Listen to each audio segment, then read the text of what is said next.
Welcome to our overview of nursing in Indonesia. Indonesia belongs to the Southeast Asia region. For many years, Indonesian nurses were viewed as just assistants to physicians.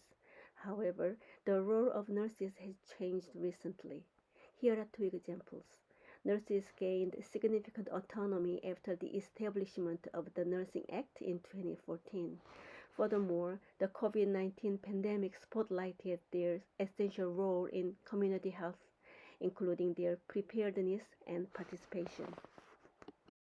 In terms of the image of nurses within Indonesia, there are problems with the public's perception of nurses. This issue underscores the need for public education to enhance the understanding and recognition of nurses' comprehensive professional roles and capabilities. The Indonesian National Nurses Association is the only regulatory body overseeing nurse education and services in Indonesia. The law of the Republic of Indonesia on Nursing Act was enacted in 2014, defining the scope of nursing practice, categorizing nurses based on education and expertise, and outlining professional ethics and responsibility. There are two main areas of concern for nurses. One is community-based healthcare interventions, focusing on non-communicable diseases. The other is community-based disaster management.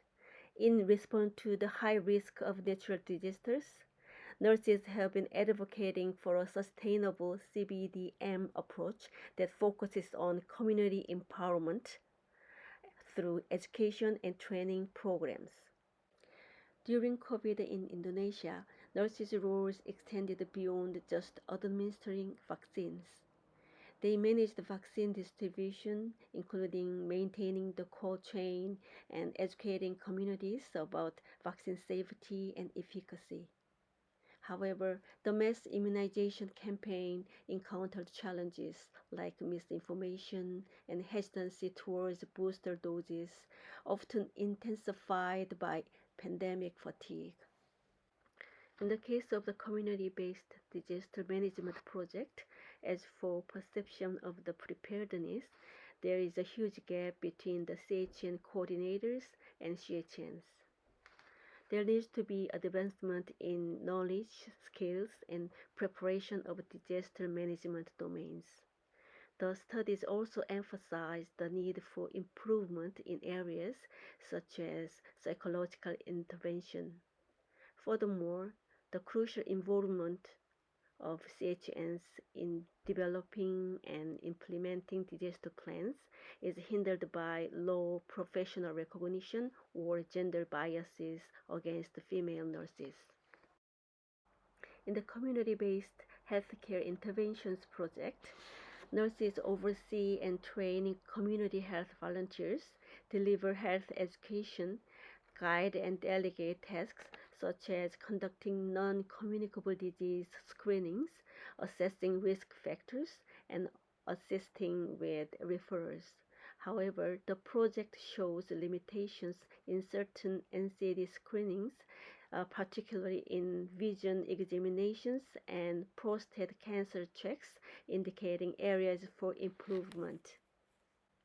When compared with Indonesia, health outcomes in Canada benefit from a resource-rich healthcare system that provides extensive support to nurses. The public's high level of trust in this profession further contributes to more effective healthcare system. When it comes to similarities between the Indonesian National Nurses Association and BCCNM, both regulate nurse licensure, education and training, maintain high standards of nursing competencies, and define nurses' obligations. In terms of differences, BCCNM focuses on protecting the public, which means patient safety, ethical practice, and public trust are its purpose and priority. However, INNA, while also maintaining high standards, has a greater focus on supporting professional growth and career development for nurses. Country briefing findings are on the left-hand side. The commonality underscores the critical role of nurses globally in managing and mitigating such challenges. BC is proactively developing strategies to address these global issues.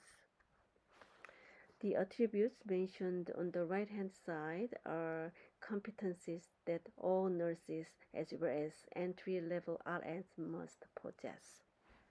Lastly, we'd like to introduce you to this global health leader from Indonesia, Mustika Sari. Her combination of academic leadership, policy influence, research development, and advocacy positions her as a significant contributor to global health nursing, impacting not just Indonesia but also contributing to the broader global health narrative. Thank you for listening.